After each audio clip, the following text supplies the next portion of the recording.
पिछले एपिसोड में हमें देखा कि वंग लिन अपनी नई शक्ति को अनलॉक कर चुका है, लेकिन क्या यह शक्ति उसके दुश्मनों को हराने के लिए काफी होगी? चलिए शुरू करते हैं। एपिसोड की शुरुआत होती है एक जबरदस्त मोमेंट से, जिसमें वांग लिन की एनर्जी पूरे आसमान में फैल रही होती है। ऐसा लगता है जैसे उसका एक और एवोल्यूशन हो रहा है।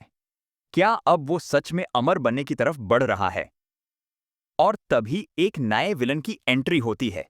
ये विलन सिर्फ एक नॉर्मल कल्टीवेटर नहीं है, बल्कि एक ऐसे इंसान है जो वंग लिन के साथ पुराने जन्म से जुदा हो सकता है। ये कौन है? क्या ये वांग लिन का पहला दुश्मन है या कोई पुराना साथी? वांग लिन और नए विलन के बीच एक डेंजरस फाइट स्टार्ट होती है।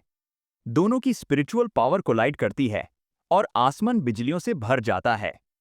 और फिर शुरू होती है एक जबरदस्त फाइट। ये सिर्फ एक नॉर्मल बैटल नहीं थी, बल्कि एक ऐसी टक्कर थी जो दोनों फाइटर्स के एग्जिस्टेंस को हिला सकती थी। वंग लिन अपनी नए पावर का यूज करता है, लेकिन क्या ये विलन भी कोई हिडन पावर रखता है? जैसे ही फाइट इंटेंस होती है, हमें एक और फ्लैशबैक दिखाया जाता है। इस फ्लैशबैक में कुछ ऐसे राज रिवील होते हैं जो वांग लिन की पूरी जर्नी को बदल सकते हैं। क्या ये विलन उसी से जुदा है? क्या ये एक पुराना दुश्मन है जिसे हम अब तक नहीं जानते थे? और फिर आता है सबसे बड़ा मोमेंट। वंग लिन अपनी अल्टीमेट टेक्निक का यूज करता है। इस वक्त उसका एनर्जी लेवल मैक्सिमम पर होता है और एक ही अटैक में वो बैटलफील्ड को तोड़ने लगता है। लेकिन क्या ये अटैक विलन को हराने के लिए काफी होगा?